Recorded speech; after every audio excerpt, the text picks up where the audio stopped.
Seguimos en Reportaje al País, la diagonal de sangre de Itapirú a Cerro Corá.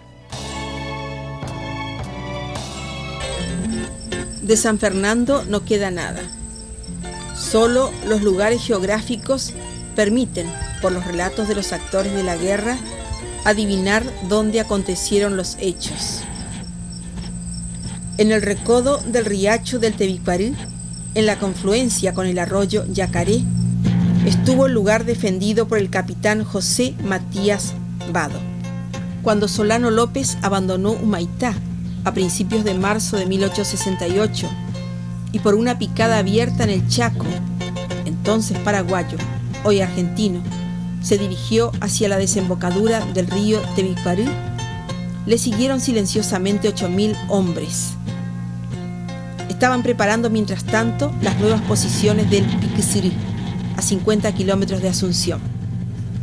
La estadía de López en San Fernando solo era para esperar la finalización de esas obras. Sin embargo, en ese lugar sucedieron dramáticos momentos de la historia de la guerra. Los críticos deben ubicarse en el momento mismo en que el Paraguay, amenazado por 3 naciones, con 40.000 hombres en el frente y la posibilidad del recambio constante con los negros esclavos, continuaba la lucha e Itagbate. El 1 de septiembre de 1868, el mismo día en que los brasileros entraban a San Fernando, el mariscal López llegaba a Cumbarití. Cumbarití es una zona de Villeta, en donde hoy día están la mayoría de las chacras que surten de hortalizas a los mercados de la capital.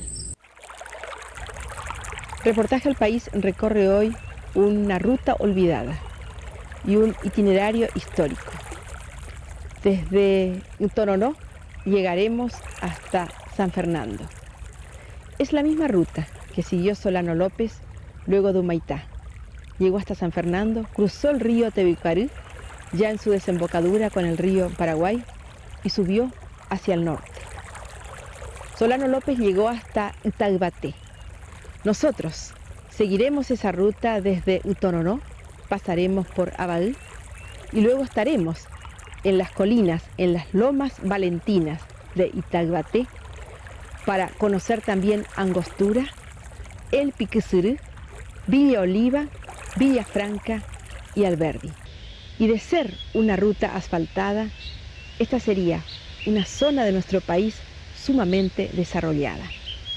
Reportaje al País hoy sigue el itinerario que López en 1868 hizo a partir de San Fernando cruzando el Tebicuarú. Nosotros lo iniciamos en Utononó.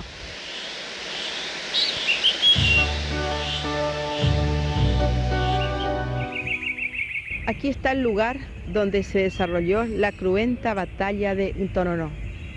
Por la posesión del puente sobre el arroyo Tononó, pelearon dramáticamente 5.000 paraguayos contra 18.000 hombres de la fuerza aliada de la guerra contra la Triple Alianza.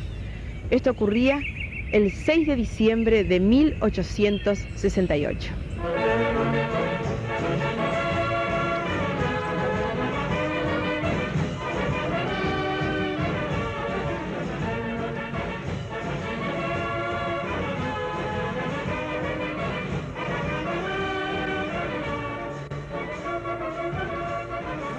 Era, y aún hoy día sigue siendo, un desfiladero encajonado. Aquí se libró un encarnizado combate, a sable y bayoneta, sangrientamente atroz, en una desproporción de 3.500 paraguayos contra 18.000 aliados.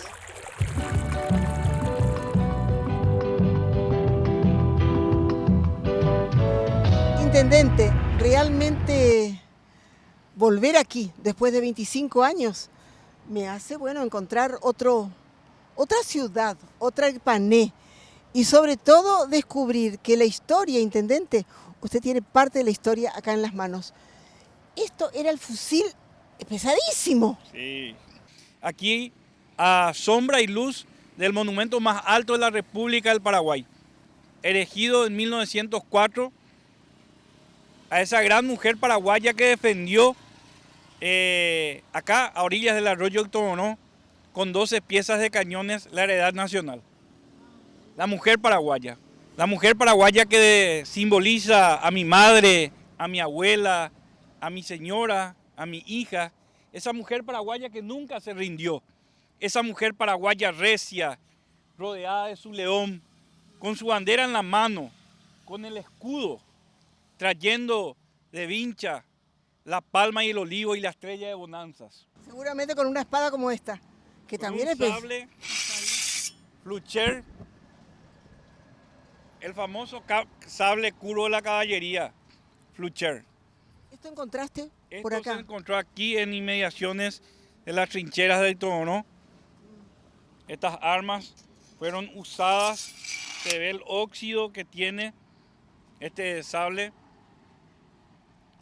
Fue encontrado en trinchera y esto es un fusil avancarga de la marca Tower.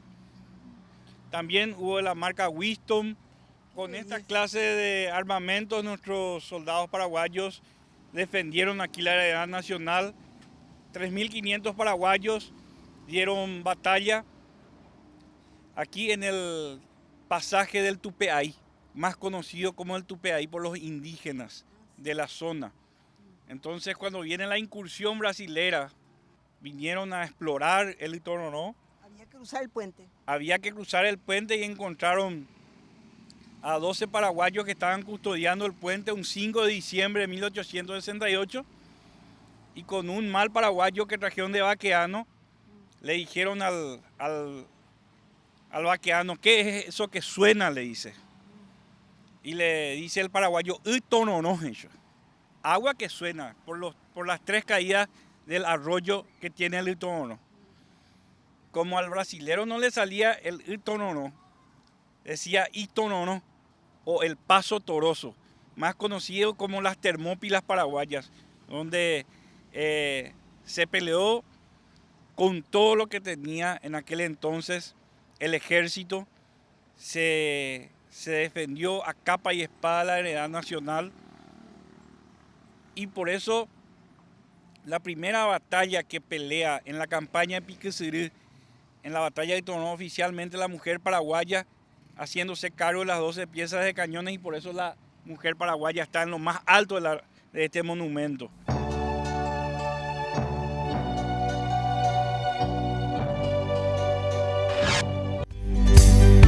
Comprar un lote es una de las decisiones más importantes de la vida, ya sea para vivienda o para realizar la primera inversión en inmueble. Y para cumplirlo está Grupisa, que ofrece lotes a cuotas accesibles, con facilidades de compra y de pago, misiones, entre otros. Cuenta con lotes desde 180.000 guaraníes. Acérquese a Grupisa. Grupisa, más que un lote, un trocito de tu país.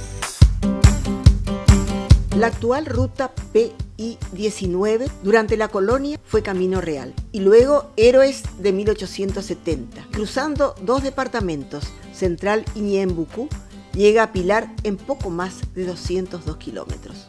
Esta fue la ruta seguida desde San Fernando hasta Itaguaté por el mariscal Francisco Solano López.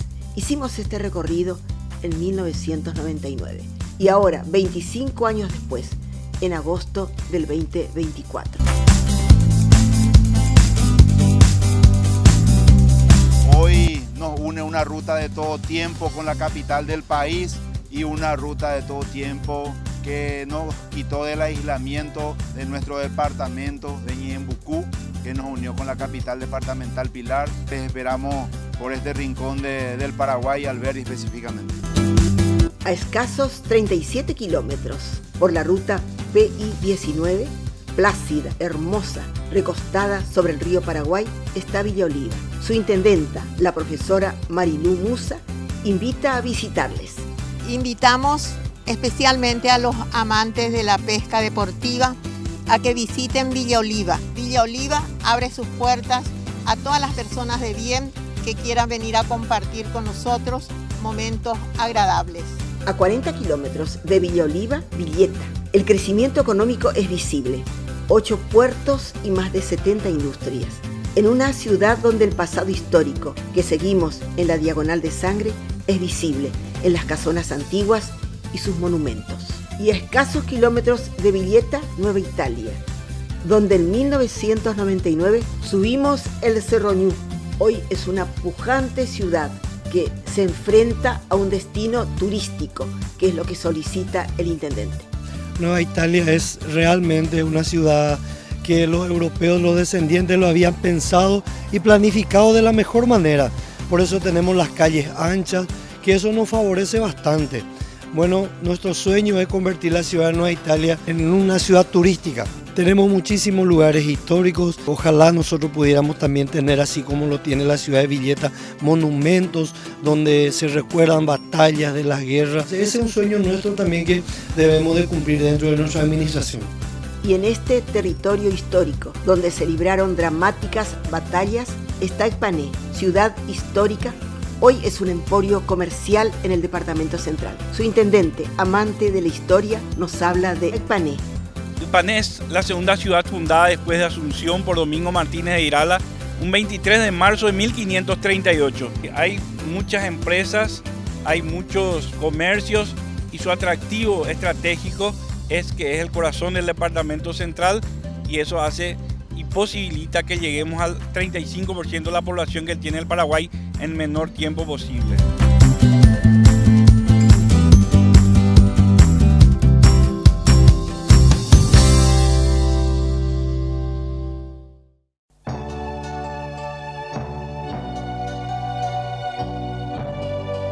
Cinco días después de la batalla del Toronó, aquí, a orillas del arroyo Abaú, descansaban los hombres de Bernardino Caballero, 3.600 paraguayos que quedaron vivos después de la batalla de Toronó. Y la lucha fue cruel, contra 22.000 aliados. La lluvia inutilizaba sus fusiles antiguos a chispa todavía. En este campo quedaron muertos casi todos los paraguayos.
Kilómetros por la ruta de tierra que parte del desvío de Villeta con destino al sur, se encuentra Angostura.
Esto fue el antiguo puerto de Angostura, sobre el río Paraguay. Vestigios no quedan, hoy día pertenece a la familia Ayala Pineda, todo este sector que va desde la ruta hasta el río Paraguay. Aquí llegan pescadores por lo general, hacen camping. Y unos metros más hacia el sur, quizás unos 50, 100 metros, se encuentra el arroyo Piquisirí, lo que fueron los esterales del Piquisirí. El Piquisirí es el desagüe natural que tiene, y más importante, que tiene el lago Upoá hacia el río Paraguay. Aquí se desarrollaron batallas de suma importancia en la guerra contra la Triple Alianza.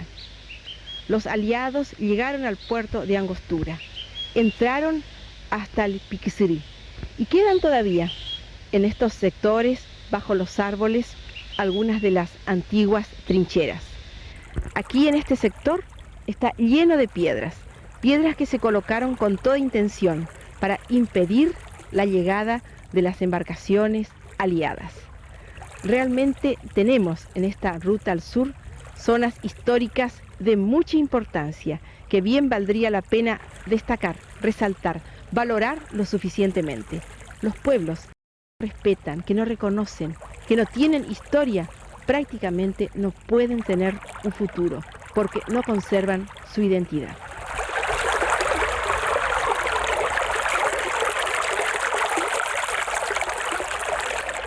Angostura, sobre el río Paraguay, es una barranca cóncava en forma de herradura, muy semejante a la que existe en Humaitá. En este punto, en tiempos de la guerra, el río tenía solo 65 metros de ancho. Enfrente está el Chaco argentino. Aún hoy día esa parece ser la distancia entre ambas orillas. Vale la pena destacar que aquí en Angostura desembarcó en 1868, en el mes de diciembre, el ministro plenipotenciario norteamericano Martin McMahon. El Paraguay, entonces atacado por la Triple Alianza, estaba soportando una gran conspiración de representantes de los Estados Unidos de América. Y el entonces flamante ministro Martin McMahon, que llegó hasta Angostura en plena guerra, juntamente con el almirante Davis de la Escuadra del Atlántico Sur, resistieron ambos la influencia de sus compatriotas y los aliados para enemistarlos de Solano López y se convirtieron en defensores de la causa paraguaya. Vale la pena recordar que un embajador norteamericano del Paraguay en 1985, el recordado Arthur Davis, tal vez descendiente de aquel otro Davis, decidió profundizar la investigación sobre la legendaria figura de Martin McMahon y publicó la colección de documentos de la actuación del ministro norteamericano en el libro Martin McMahon, diplomático en el estridor de las armas.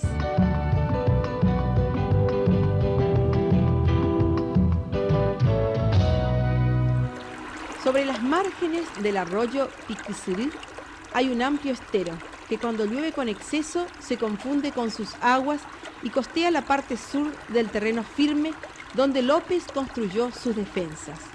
En el sector norte hay esterales que son afluentes del Upoá. Este es el arroyo de Piquisirí que eligió el mariscal para ocupar con su ejército. Evidentemente es una zona muy favorable, protegido por inmensos pantanos, vadeable pero fácil de defender. En ese entonces, inapto hasta para la vida del enemigo. Este arroyo había sido profundizado por medio de esclusas.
en Angostura, el arroyo Piquisirí. La historia recuerda que en diciembre de 1868 se rindió el comandante inglés George Thompson, engañado por su compatriota, el doctor Stewart, médico de cabecera de Solano López, quien le aseguró que el mariscal había muerto en Itagbate.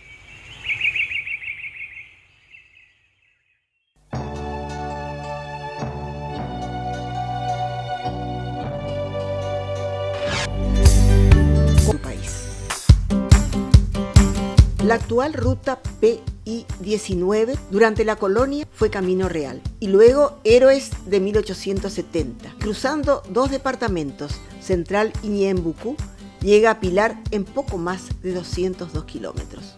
Esta fue la ruta seguida desde San Fernando hasta Itagbate por el mariscal Francisco Solano López.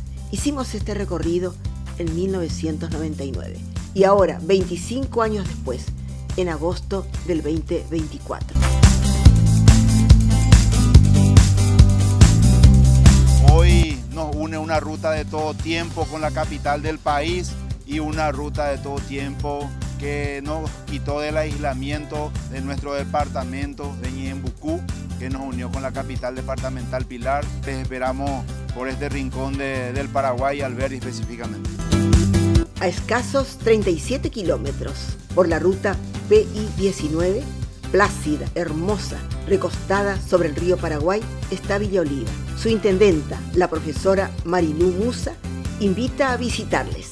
Invitamos especialmente a los amantes de la pesca deportiva a que visiten Villa Oliva. Villa Oliva abre sus puertas a todas las personas de bien que quieran venir a compartir con nosotros momentos agradables.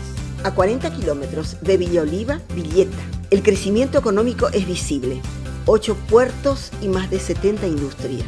En una ciudad donde el pasado histórico, que seguimos en la Diagonal de Sangre, es visible en las casonas antiguas y sus monumentos.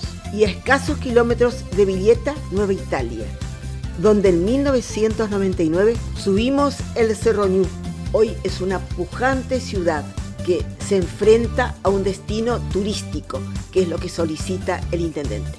Nueva Italia es realmente una ciudad que los europeos, los descendientes, lo habían pensado y planificado de la mejor manera. Por eso tenemos las calles anchas, que eso nos favorece bastante.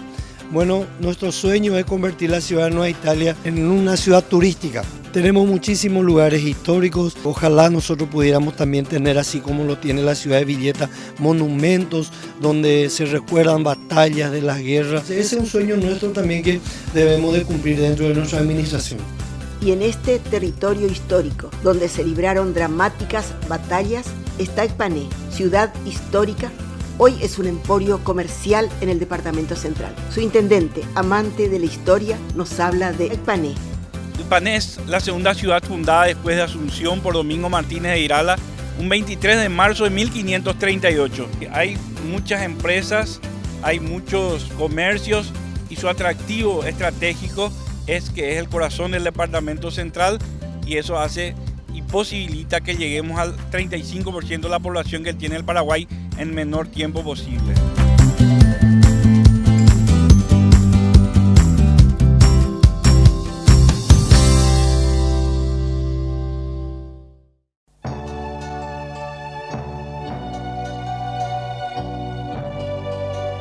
Me gustaría muchísimo que nos cuentes desde Abaí todo lo que ocurrió en Villeta, una síntesis hasta llegar acá a Itagbate, donde sucedieron dramáticos sucesos de nuestra historia. Bueno, principalmente en Abaí llegamos el 11 de diciembre de 1868.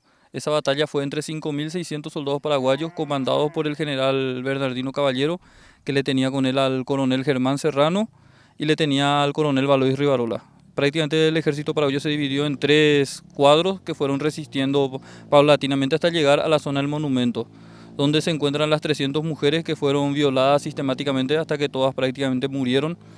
Inclusive dice que las sobrevivientes algunas fueron llevadas hasta Asunción durante la invasión. En Abaí, por ejemplo, el coronel Valois Rivarola fue tomado prisionero, pero a la noche logra escapar del campamento brasilero y vuelve acá hasta Villeta a unirse al campamento paraguayo. Prácticamente con eso se termina la batalla de Abaí, donde murieron aproximadamente 3.500 soldados paraguayos, aproximadamente 600 niños que estaban en el campamento con sus familiares y las 300 mujeres que fueron asesinadas y violadas. A mí me impresiona que las mujeres fueron violadas sobre los muertos, o sea, se ve la sangre de los muertos de Abaí. Y luego llevadas a Asunción algunas y los niños, sus hijos. Sí, los niños prácticamente todos fueron asesinados, sus hijos. Esas mujeres prácticamente se quedaron sin hijos porque cuenta la historia que los niños corrían desesperados por todo el campo de batalla y algunos inclusive se iban y se abrazaban de la pierna de los brasileros pidiendo que por favor no se les mate, pero le agarraban de la cabeza ahí en el lugar y le cortaban el cuello, le cortaban la garganta. O sea, los niños fueron asesinados, otros fueron atropellados por la caballería, prácticamente descuartizados en el suelo. Aquí tenía que haber terminado la guerra en Itagbate de las Lomas Valentinas. Lo que sería una guerra militar prácticamente terminó en Lomas Valentinas. Lomas Valentinas empieza el 21 de diciembre. Después del 11 de diciembre el ejército brasilero avanza y toma la ciudad de Villeta. En la ciudad de Villeta, anterior a toda esta campaña de Pique Surí, se hizo un intento de trinchera, donde supuestamente también íbamos a tratar de resistir, pero finalmente eso no se dio. El ejército brasilero para la tarde prácticamente tiene totalmente capturado la ciudad de Villeta. Habrá sido un desastre total para las familias que estaban ahí porque estaban muchas. Y las casas de los alrededores, las casas más importantes, fueron tomadas para que se instalen los oficiales del ejército brasilero. La parroquia de Villeta fue tomada como hospital de sangre y ahí funcionó prácticamente el hospital de los brasileros. De hecho, que hay un libro que habla de la sanidad en campaña de los brasileros, que escribieron los doctores brasileros sobre la guerra Guazú, donde inclusive describen las amputaciones, las extracciones de bala y diferentes cirugías que se desarrollaron ahí en la parroquia de Villeta, que también fue utilizado como cementerio. Por ejemplo, el teniente coronel Johnny Edrauer, y que es brasilero, uno de los comandantes principales de la caballería brasilera, y el teniente coronel José Duarte, que como te dije, el comandante del batallón 40, el último. Ellos fueron sepultados cerca del altar de la parroquia de Villeta, y en los alrededores fueron sepultados muchos soldados brasileros principalmente. Aquí en la parte alta estamos en Itagbate. ¿Y por qué sector es donde López salió de Itagbate y se fue hacia el Potrero Mármol? Exactamente acá en la espalda del monumento es donde estaba la casa en sí, donde el mariscal López usaba como cuartel general. Eran como una especie de galpones grandes. Y uno de ellos era utilizado como la casa del mariscal, los demás de los soldados. Estaba exactamente atrás de este monumento. El ejército brasilero en sí nos atacó de esta zona con el Barón del Triunfo, que tenía la parte gruesa del ejército brasilero. Desde esta zona acá de frente, de la zona de Angostura, vamos a decirle, cortando prácticamente nuestro suministro con Angostura, cortando la comunicación, viene Mena Barreto, y de este costado vienen los argentinos, con Geli Oves, Garmendia y también los legionarios paraguayos. ¿Caxias le dejó huir para matar a todos los paraguayos en alguna otra circunstancia o por los víveres con los cuales tenía un gran negocio con coimas? Siempre se dice que, de hecho que el tema de las coimas se habla muchísimo. Por ejemplo, la batalla de Abaí, ellos dicen que solamente murieron 120 brasileros, pero eso decían porque ellos seguían cobrando los salarios de los soldados muertos. En realidad murieron miles de soldados en Abaí, así como también en Itagbate. Se habla siempre de que le dejaron huir al mariscal, pero en realidad cuando vos conoces este campo de batalla y conoces todos los accidentes, vamos a decir, geográficos que tiene el lugar, te das cuenta, primero que nada, el mariscal estaba en este lugar, te digo. El 21 de diciembre, durante la tarde, la famosa última carga de Valois Rivarola, con el coronel Toledo, que era un señor de 75 años aproximadamente, y por primera vez entra en batalla el intelectual más grande de esa época, el coronel Juan Crisóstomo Centurión. Ellos tres encabezan una última resistencia en las trincheras que están acá en el frente mismo, en este bosquecito, contra un grupo de brasileños que estaba a punto de capturar en el mariscal. Como esta zona pasó a ser prácticamente una bomba de tiempo, el mariscal de acá se traslada en esta zona a la derecha, a la zona conocida como Potrero Mármol, donde también fueron fusilados Benigno López, el obispo Palacios, entre otras personas acusadas de traición. El mariscal López se instala allá con el ministro plenipotenciario de los Estados Unidos del Paraguay, Martin McMahon, y desde ahí se hace la resistencia. También ese lugar está rodeado de trincheras. Llega el 25 de diciembre, los restos del ejército paraguayo que estaban acá, entre heridos, mujeres, niños, principalmente mujeres, son desalojados y de acá empiezan a marchar hasta Pirayú. Por el camino el 25 de diciembre, antes de llegar a la zona de Nueva Italia, se muere Valois Rivarola. Muchos dicen que él está enterrado en Cerro León, pero en realidad no se sabe con certeza. Es más probable que esté enterrado ahí por el camino, en el cementerio más cercano que tenían en ese entonces. ¿Qué pasó con el Mariscal López? Estaba totalmente rodeado en aquel sector. Patricio Escobar, el general Patricio Escobar, hace una resistencia acá con un promedio de 300 personas. El Mariscal López le convoca de Asunción a 800 niños soldados que vengan para luchar. Ellos desde el 25 de diciembre vienen marchando, el 27 llegan y combaten contra las fuerzas del Barón del Triunfo allá en la zona de Tacurutí, justo la zona de la capilla, donde también hay un cementerio, irónicamente, donde se murió otro comandante también de apellido Duarte. Entonces el Mariscal López tenía cubierto esa zona por los niños asuncenos, esta zona tenía cubierto por los niños villetanos, esta zona por Patricio Escobar y su retaguardia por Bernardino Caballero. Al estar totalmente rodeado, él en marcha lenta se retira hacia Pirayú. Los argentinos y brasileños por todos los medios intentaron capturarle, pero no pudieron porque el general Bernardino Caballero le destrozó a todos los que iban persiguiendo. Y el Mariscal López llega tranquilamente hasta Pirayú.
De tu país.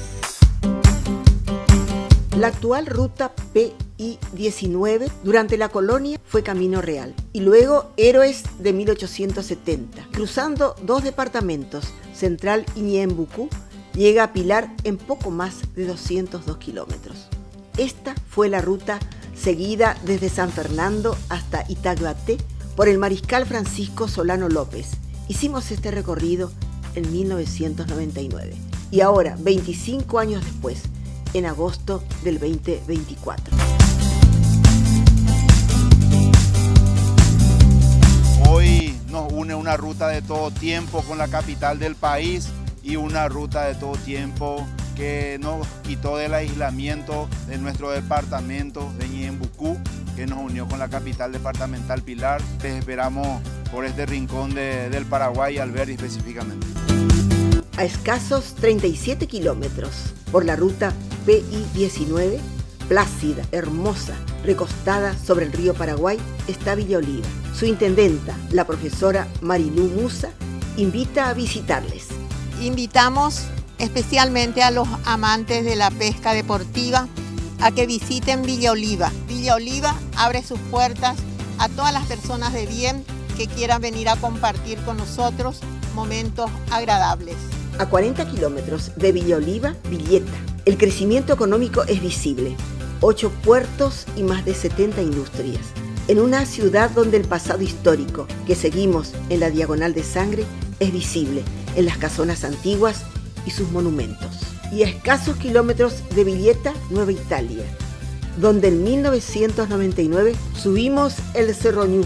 Hoy es una pujante ciudad que se enfrenta a un destino turístico, que es lo que solicita el intendente. Nueva Italia es realmente una ciudad que los europeos, los descendientes, lo habían pensado y planificado de la mejor manera. Por eso tenemos las calles anchas, que eso nos favorece bastante. Bueno, nuestro sueño es convertir la ciudad de Nueva Italia en una ciudad turística. Tenemos muchísimos lugares históricos, ojalá nosotros pudiéramos también tener, así como lo tiene la ciudad de Villeta, monumentos donde se recuerdan batallas de las guerras. Ese es un sueño nuestro también que debemos de cumplir dentro de nuestra administración. Y en este territorio histórico, donde se libraron dramáticas batallas, está Ecpané, ciudad histórica. Hoy es un emporio comercial en el departamento central. Su intendente, amante de la historia, nos habla de Ecpané. Ipané es la segunda ciudad fundada después de Asunción por Domingo Martínez de Irala, un 23 de marzo de 1538. Hay muchas empresas, hay muchos comercios y su atractivo estratégico es que es el corazón del departamento central y eso hace y posibilita que lleguemos al 35% de la población que tiene el Paraguay en menor tiempo posible.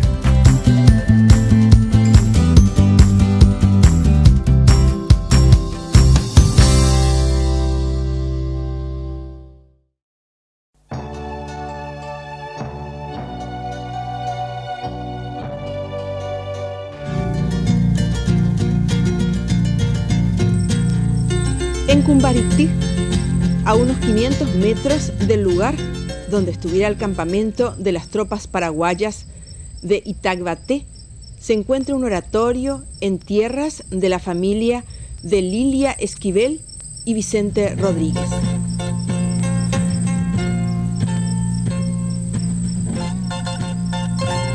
Según la tradición oral, es Curuzú 40. Y doña Lilia, cuya abuela fue residenta y pobló estas tierras después de la guerra, nos contó que aquí se enterraron 40 carretadas de muertos en la dramática batalla de Itagbaté de diciembre de 1868.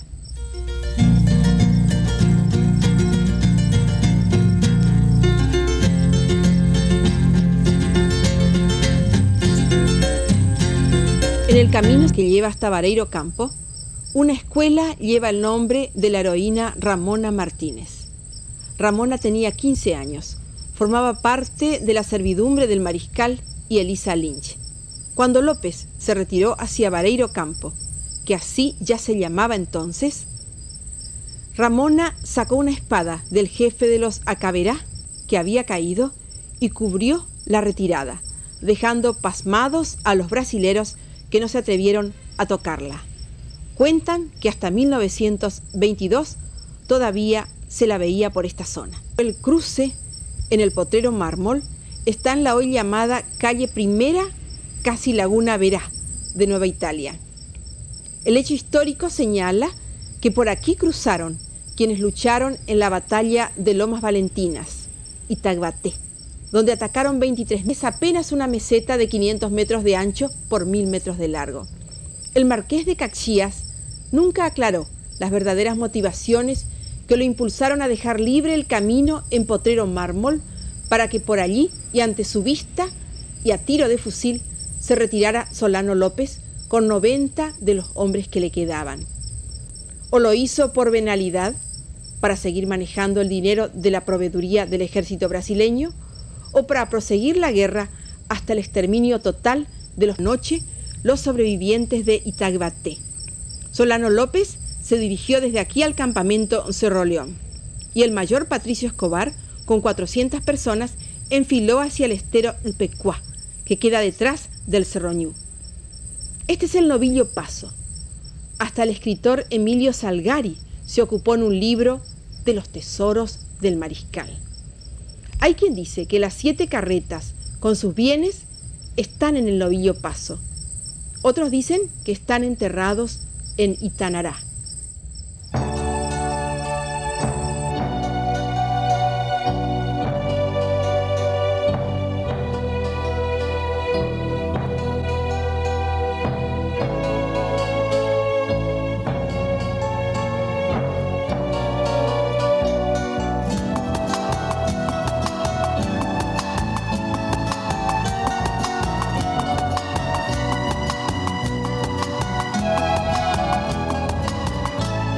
Solo yendo cada vez más lejos, sabrás hasta dónde puedes llegar. Y hasta aquí llegamos, en vehículo. El Cerro Ñu es un paradisíaco lugar, en la compañía Tacuara, a 60 kilómetros de la capital y 5 del centro urbano de Nueva Italia. Este es el Tapé Cariaí, que lleva hasta la cima del Cerro Ñu, llamado así por el dueño de la propiedad, quien dice que este camino es solo para hombres y jóvenes.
Nicolás Quintana, esta es tu propiedad y yo te quiero contar que en otros programas se ha venido rodeando este lugar, pensando que algún día tenía que llegar.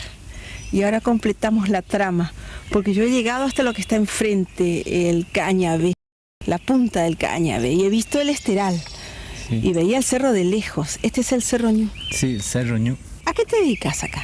Y en la agricultura y ganadería. Pero este es como un paraíso terrenal, ¿eh?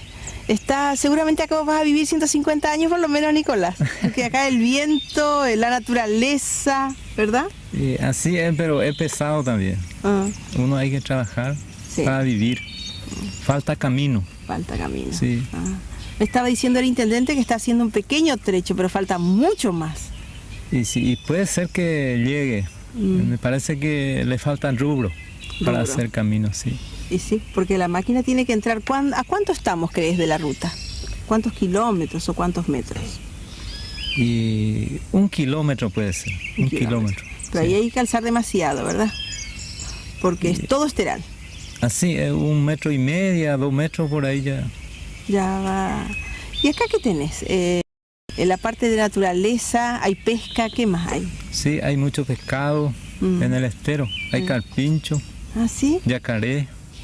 Después hay morenita. ¿También? Sí. ¿Vos solés navegar por acá por el Esteral? Sí, así es. ¿Hasta dónde llegas? Y hasta Pacheco. Pacheco, sí, que queda enfrente, ¿verdad? Sí, así es. Queda enfrente.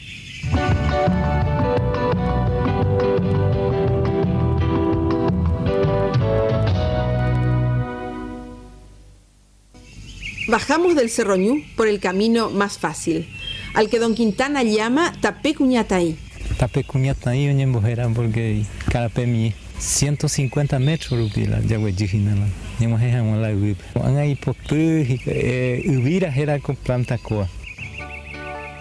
Además de flores, en esta temporada hemos visto por los troncos de los árboles el Yatebuca A.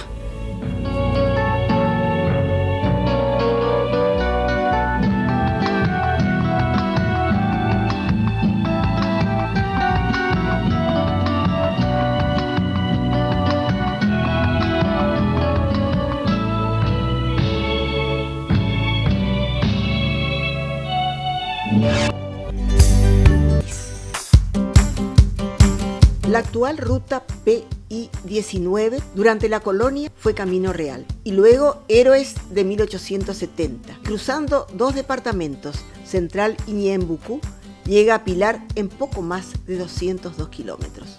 Esta fue la ruta seguida desde San Fernando hasta Itaguaté por el mariscal Francisco Solano López. Hicimos este recorrido en 1999 y ahora, 25 años después, en agosto del 2024.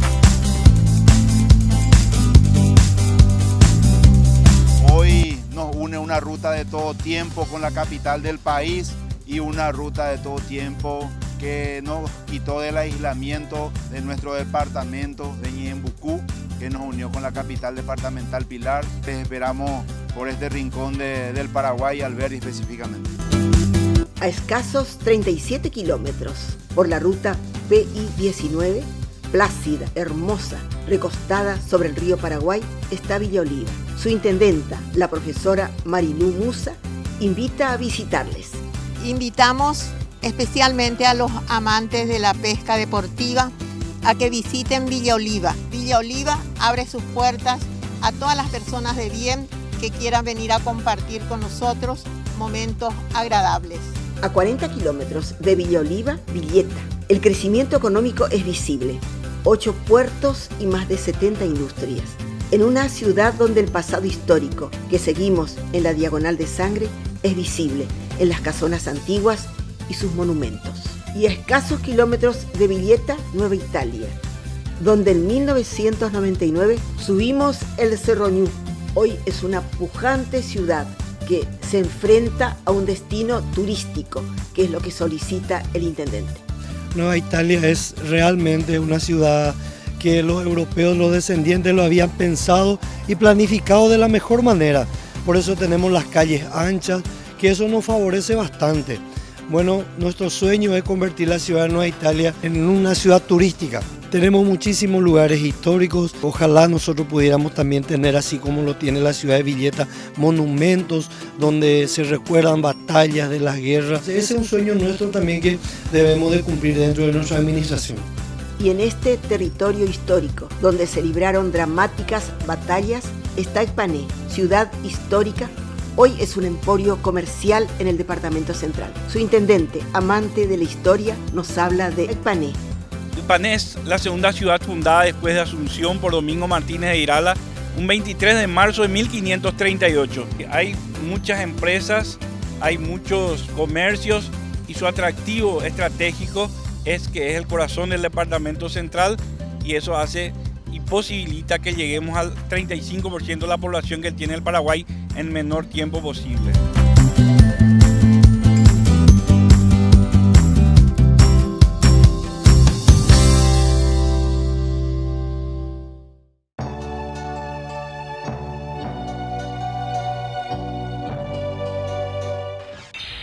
Soy de la idea que las rutas del país no pueden tener tranqueras.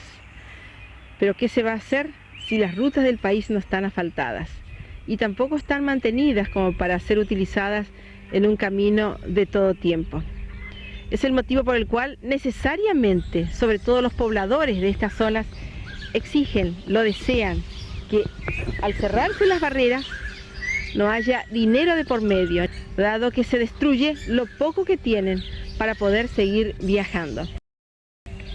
Aún así sigo insistiendo, un país no se puede cerrar por medio de tranqueras, y estas son tranqueras del pasado.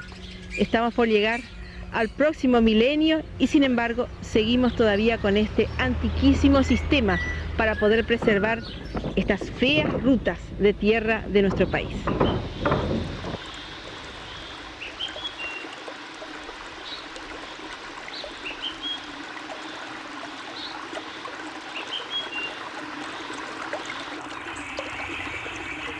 Sobre el arroyo Surubií están los campos de Patri Cue. Patri era un mercader argentino, llegado al Paraguay durante la guerra contra la Triple Alianza. Hizo mucha fortuna. Por lo que se cuenta aquí en esta región, era dueño de todas las tierras de esta comarca. Todo era de Patri. En Asunción construyó el palacio que hoy día es el edificio de Correos.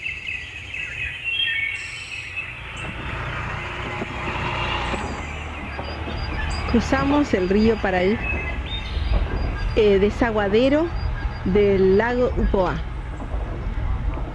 Un puente de madera que todavía aguanta, de unos 100 metros más o menos, cruza sobre este río. El lago Upoá desagua al río Paraguay a través del Pique Surubií y el Paraí. Y nos llama la atención sobre todo que esta parece una pequeña geografía chaqueña en la región oriental.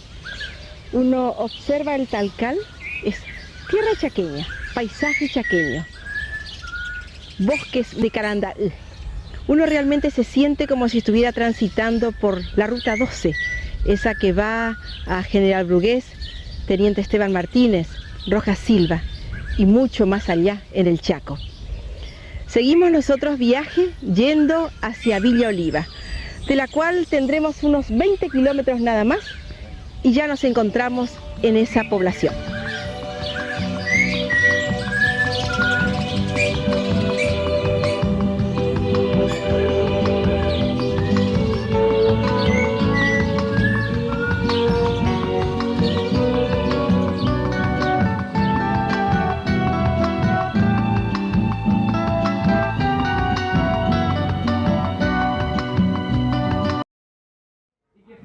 Ya próximos a Villa Oliva, en el departamento de Ñembucú, al que ingresamos al cruzar el arroyo Paraí, en la compañía San Juan, Reportaje al País encontró una fiesta de inauguración de aulas escolares.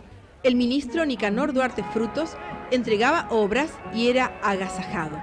La política y su candidatura presidencial para el 98 formaban parte de la visita. No negó la dificultad de separar ambas cosas.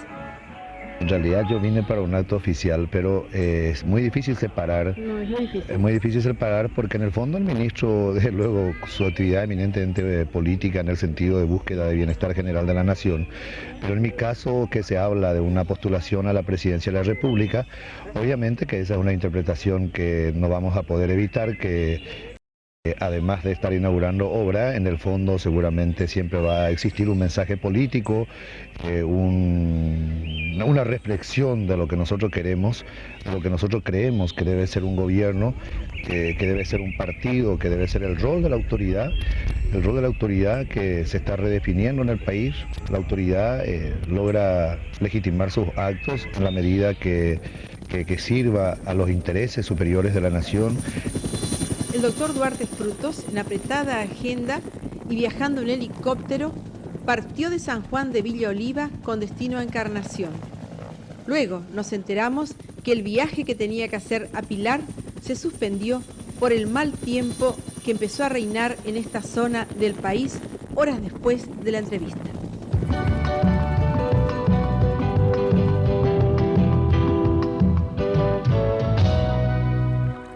Villa Oliva, sobre el río Paraguay, son dramas de la incomunicación.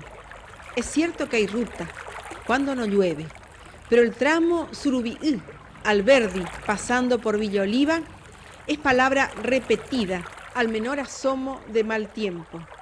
Lo más grave es la pérdida de sus tierras, tragadas por el río. En 10 años aproximadamente, el río Paraguay, a la altura del puerto de Villa Oliva, ya se llevó unos 300 metros.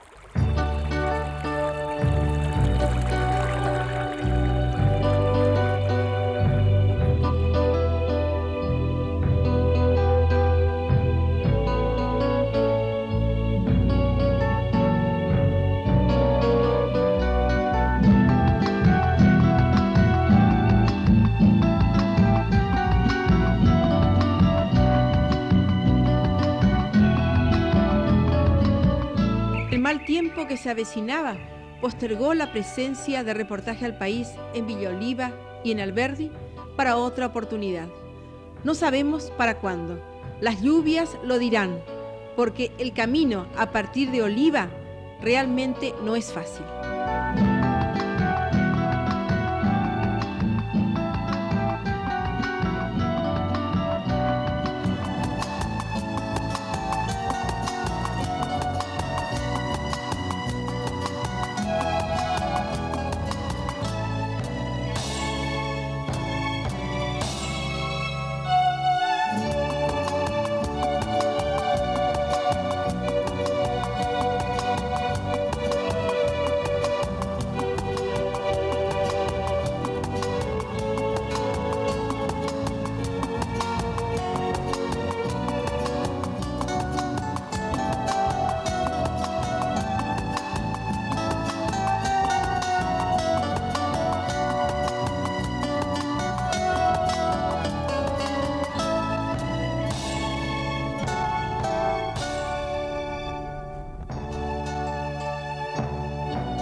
Hace 25 años no pudimos llegar a Alberdi. Era 1999 y Reportaje al País viajaba desde Asunción hacia Alberdi para llegar luego a San Fernando, pasar por Abaú, Utororó, Upané, Itagbaté, y nos tuvimos que quedar en Villa Oliva. Imposible seguir el camino. No existía, lógicamente, este muro de contención, no existía tampoco la ruta por la cual hoy uno llega con cerca de 150 kilómetros nada más, en un ratito. No existía tampoco el puente sobre el Tebicbarú para llegar a Pilar. Llegamos hoy con reportaje al país frente a la ciudad de Formosa, siguiendo este tramo de la antigua ruta que hoy día se llama PI-19. Antes era Ruta de los Héroes de 1870, porque forma parte del camino real por el cual el mariscal Francisco Solano López, con el resto de lo que le quedaba de su ejército, vino desde Pilar, San Fernando, y fue siguiendo este camino hasta Itagbaté, para luego cruzar a Cerro León. Seguimos este recorrido por Reportaje al País por YouTube.